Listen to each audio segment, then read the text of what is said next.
Hey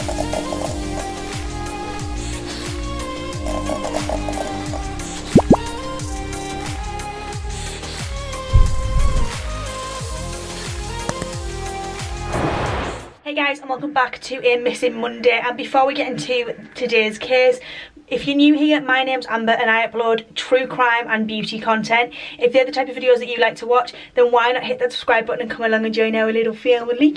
And if you're already part of the family, then make sure that notification bell is switched on just so you're notified of whenever I upload a video. And now we can get into today's case. Today we're going to be talking about the disappearance of Lee Boxell. Lee Darren Boxell was born on the 16th of February in 1973 in Surrey, which is in the United Kingdom. Lee was a British schoolboy who actually disappeared from the London borough of Sutton in England, and this was on the 10th of September in 1988.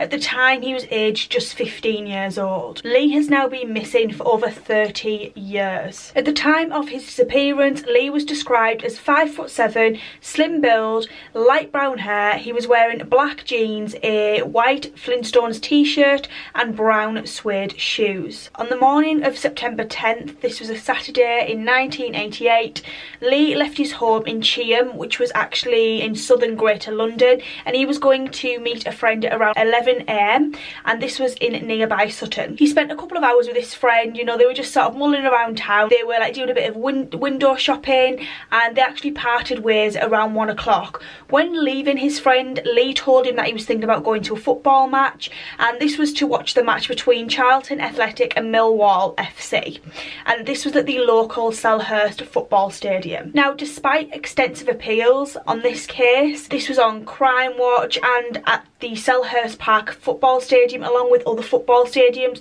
no one has ever come forward with any other confirmed sightings of Lee. However, a witness did later come forward to say that they had actually spotted Lee outside Tesco's on Sutton High Street, which is now an Asda, and this was at around 2:20 in the afternoon. You know, there was a significant distance between the football ground and where Lee was. It was highly unlikely to nearly impossible that he would actually make it in time for the kickoff. So in 2012, a further witness actually did come forward, and they stated that Lee had attended an unofficial youth club, and this was in the annex of St Dunstan's Church in Cheam. It was known as the Shed, and it was actually previously unknown up until this point to the police. Now, following extensive inquiries, police actually found out that there were paedophiles operating in the area around the time that Lee disappeared. William Lambert, who worked as a digger at the St Dunstan's Church graveyard, was the one who ran this youth club called the Shed. When he was actually aged 75, he was actually jailed for 11 years in 2011, aged 75, because it came to light that he'd actually been sexually abusing at least 4 of the girls who attended this youth club. Between June and September of 2012, police excavated part of the St Dunstan's Church graveyard. They did resume this in 2013, but nothing came of it. So 2013 actually coincided with Lee's 40th birthday, so Crime Watch decided they were going to re-feature the case. They featured another appeal. They also put forward the theory that Lee had actually attended this youth club known as the Shed on the day that he disappeared. Following this appeal on Crime Watch, there was actually an allegation of sexual abuse which was never before reported, and police are now working on the theory that maybe Lee had died after intervening to try and stop sexual abuse on another youth at this Cheam youth club. Maybe in order to stop him from identifying the person that committed this sexual crime, he was murdered to be silenced. So in 2018, a Scotland Yard spokesman actually confirmed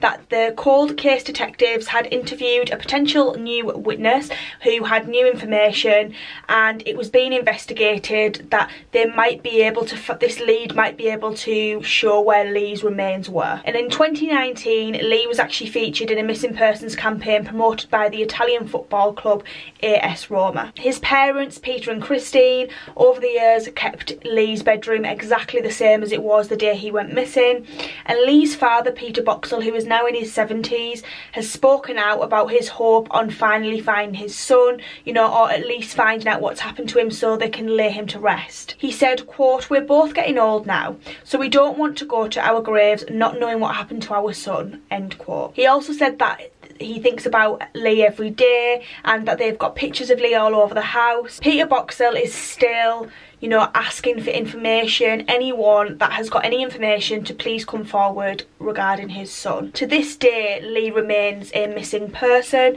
I am going to leave any details with who you can contact if you do have any information regarding this case down below. I just think this is such a sad one, you know.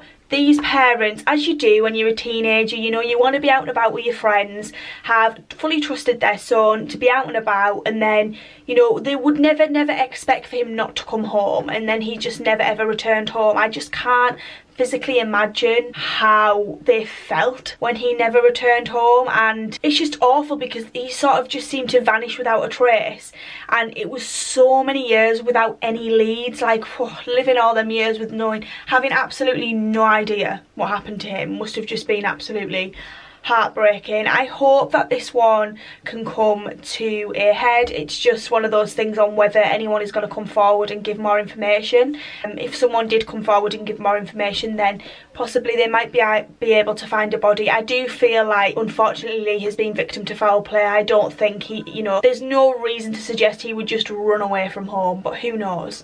Anyway guys, I hope you've enjoyed this Missing Monday. If you've got any cases for me, please suggest them down below, whether it be a true crime case or a Missing Monday case. I'm always open to your suggestions.